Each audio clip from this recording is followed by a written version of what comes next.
بسم اللہ الرحمن الرحیم۔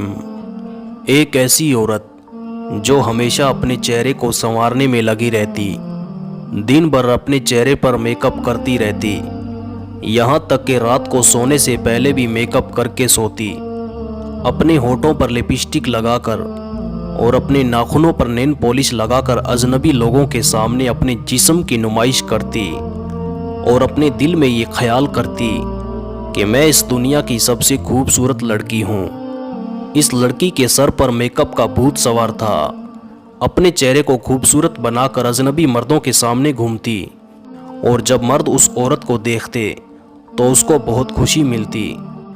ایک مرتبہ ایک بزرگ فقیر اس لڑکی کے دروازے پر آتا ہے اور اسے کہتا ہے کہ اللہ کے نام پر کچھ دے دو، میں غریب اور لاچار ہوں۔ جیسے ہی اس عورت نے یہ آواز سنی تو کچھ روپے لے کر اس فقیر کو دینے کے لیے حاضر ہوئی۔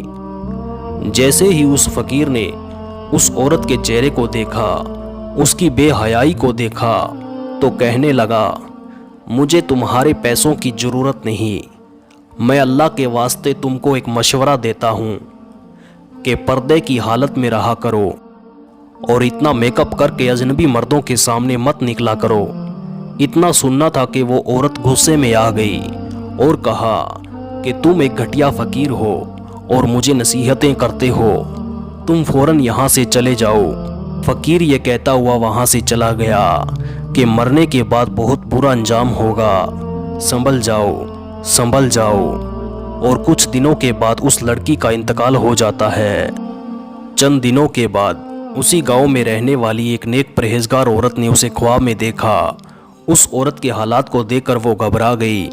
جب صبح ہوئی تو اس پرہیزگار عورت نے لوگوں کے سامنے یہ تذکرہ کیا کہ میں نے اس لڑکی کو خواب میں دیکھا ہے، جو عورت بے پردہ رہا کرتی تھی، میک اپ کر کے لوگوں کے سامنے اپنے جسم کی نمائش کیا کرتی تھی۔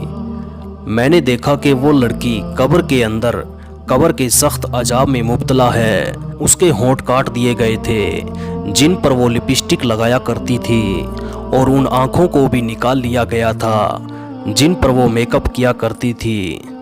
اس کے ناخنوں کو بھی کھینچ لیا گیا تھا جن پر وہ نین پالش لگایا کرتی تھی، اور اس کی قبر میں بڑے بڑے سانپ مسلط کر دیے گئے۔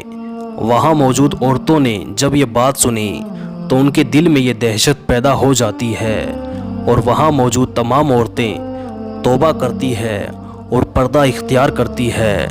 تو معلوم ہوا اپنے جسم کی غیر مردوں کے سامنے نمائش کرنے کا انجام آخرت میں بہت برا ہوتا ہے، اور موت کا کوئی بھروسہ نہیں۔ اگر گناہ کی حالت میں موت آ گئی تو ہمیشہ جہنم کی آگ میں جلنا پڑے گا۔